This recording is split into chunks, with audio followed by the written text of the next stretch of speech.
Hello everyone. So we are discussing NCERT questions of the chapter Neural Control and Coordination, and in today's session we are going to discuss the question number 1. So the question is briefly describe the structure of the brain. तो बेटा इस question में हमें brain का structure describe करना है. So let's check the answer.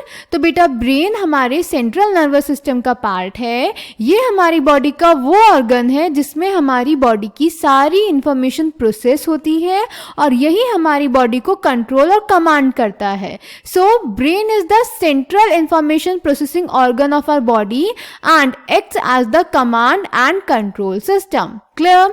अब बेटा जो ह्यूमन ब्रेन होता है ये स्कल के अंदर प्रोटेक्टेड रहता है और ब्रेन के ऊपर 3 लेयर्स प्रेजेंट होती हैं. आउटर मोस्ट लेयर को बोलते हैं dura mater, middle thin layer को बोलते हैं एरिकनॉइड और इनर मोस्ट लेयर को जो कि ब्रेन टिश्यू से टच रहती है उसको बोलते हैं बेटा pia mater. Clear. Brain further 3 major parts में डिवाइडेड है, fore brain, mid brain and hind brain. So answer number 1, the brain is the central information processing organ of our body and acts as the command and control system. The human brain is well protected by the school.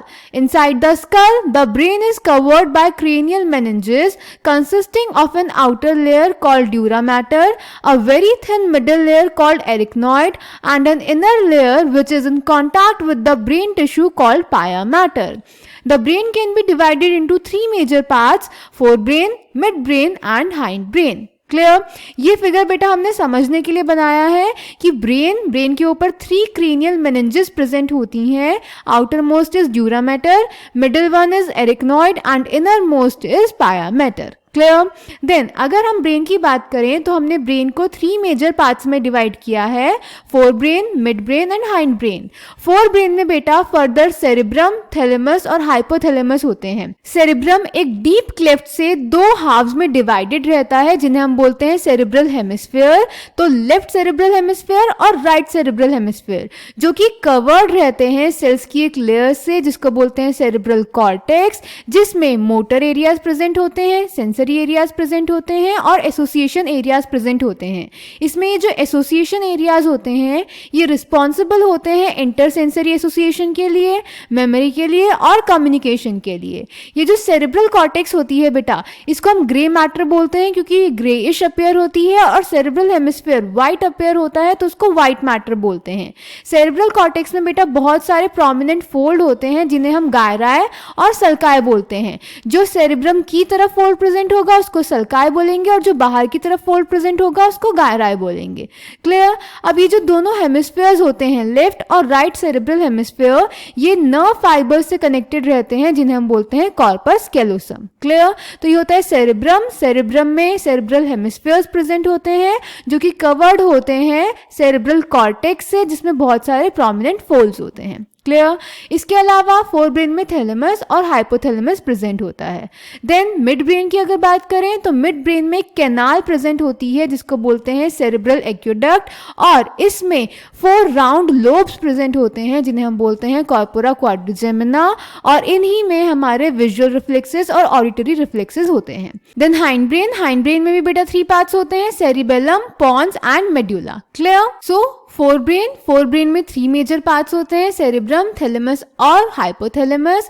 Cerebrum major part होता है human brain का. एक deep cleft cerebrum को 2 halves में divide कर देती है, left and right cerebral hemisphere एक दूसरे से नर्व फाइबर्स से कनेक्टेड होते हैं जिसको बोलते हैं corpus callosum. Then cerebral hemispheres cells की लेयर से कवर्ड होते हैं जिसको बोलते हैं सेरिब्रल कॉर्टेक्स जिसमें प्रोमिनेंट फोल्ड्स प्रेजेंट होते हैं.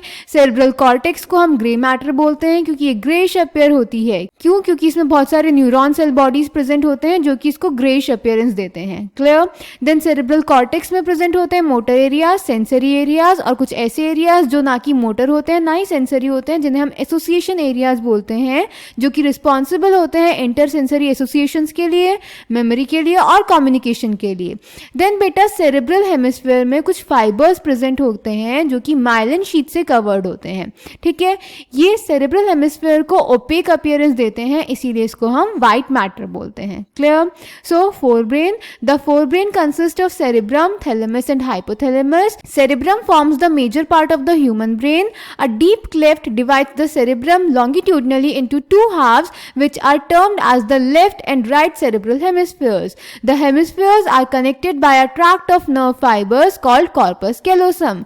The layer of cells which covers the cerebral hemisphere is called cerebral cortex and is thrown into prominent folds. The cerebral cortex is referred to as the gray matter due to its grayish appearance. The neuron cell bodies are concentrated here, giving the color.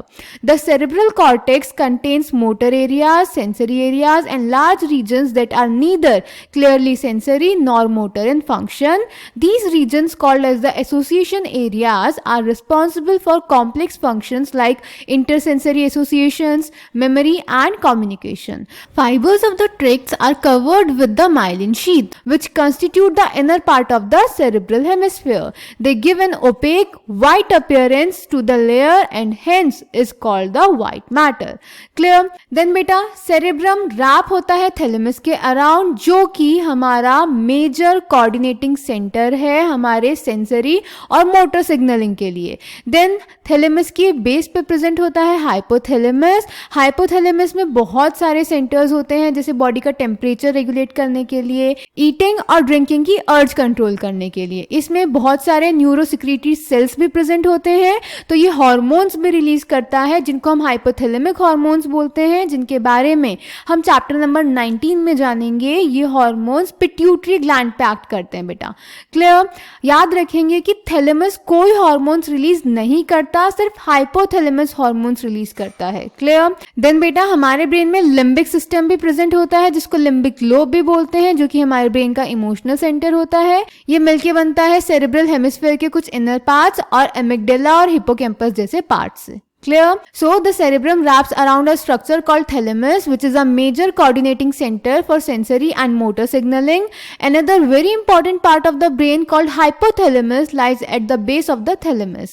The hypothalamus contains a number of centers which control body temperature, urge for eating and drinking. It also contains several groups of neurosecretory cells which secrete hormones called hypothalamic hormones. The inner parts of the cerebral hemispheres and a group of associated deep structures like amygdala, hippocampus, etc. form a complex structure called the limbic lobe or limbic system. Along with the hypothalamus, it is involved in the regulation of sexual behavior, expression of emotional reactions, example excitement, pleasure, rage and fear and motivation. इसीलिए बेटा limbic system को हम emotional centre of the brain बोलते हैं. Clear? Then बात करते हैं mid brain की. तो मिड ब्रेन बेटा प्रेजेंट होता है हाइपोथैलेमस और थैलेमस और पॉन्स के बीच में, यानी फोर ब्रेन में प्रेजेंट थैलेमस और हाइपोथैलेमस और हाइंड ब्रेन में प्रेजेंट पॉन्स के बीच में. मिड ब्रेन से एक कैनाल रन करती है जिसको बोलते हैं सेरेब्रल एक्वेडक्ट, और इसमें 4 राउंड स्वेलिंग्स या 4 राउंड लोब्स प्रेजेंट होते हैं जिन्हें हम कॉर्पोरा क्वाड्रिजेमिना बोलते हैं. Clear? So midbrain, the midbrain is located between the thalamus और hypothalamus of the forebrain and pons of the hind brain. A canal called the cerebral aqueduct passes through the midbrain. The dorsal portion of the midbrain consists mainly of 4 round swellings or lobes called corpora quadrigemina. Clear? Then hind brain में 3 parts होते हैं, pons, cerebellum and medulla. medulla को बेटा हम medulla oblongata भी बोलते हैं. इसमें pons में बेटा बहुत सारे fiber tracts present होते हैं जो कि brain के different regions को connect करते हैं. cerebellum में बहुत सारे convoluted surfaces होते हैं जो कि additional surface area provide करते हैं more neurons की presence के लिए. मेड्यूला बेटा स्पाइनल कॉर्ड से कनेक्टेड रहता है, तो ये क्वेश्चन बहुत बार पूछा जाता है कि ब्रेन का कौन सा पार्ट स्पाइनल कॉर्ड से कनेक्ट होता है, तो that is medulla. Clear? Medulla में बेटा बहुत सारे सेंटर्स होते हैं जो कि रेस्पिरेशन, कार्डियोवास्कुलर रिफ्लेक्सेस और गैस्ट्रिक सिक्रीशंस को कंट्रोल करते हैं. Clear? So hind brain, the hind brain comprises pons, cerebellum and medulla, also called the medulla oblongata. Pons consist of fibre tracts that interconnect different regions of the brain. Cerebellum has very convoluted surface in order to provide the additional space for many more neurons. The medulla of the brain is connected to the spinal cord. The medulla medulla contains centers which control respiration, cardiovascular reflexes and gastric secretions. अब बेटा brain के 3 major regions मिलके brain stem बनाते हैं, mid brain, pons and medulla oblongata. Brain stem क्या करती है? Brain stem brain को स्पाइनल कॉर्ड से जोड़ती है. Clear? So 3 major regions make up the brain stem, mid brain, pons and medulla oblongata. Brain stem forms the connections between the brain and spinal cord. तो ये था बेटा हमारा brain का structure. I hope this question is clear to you. Thank you.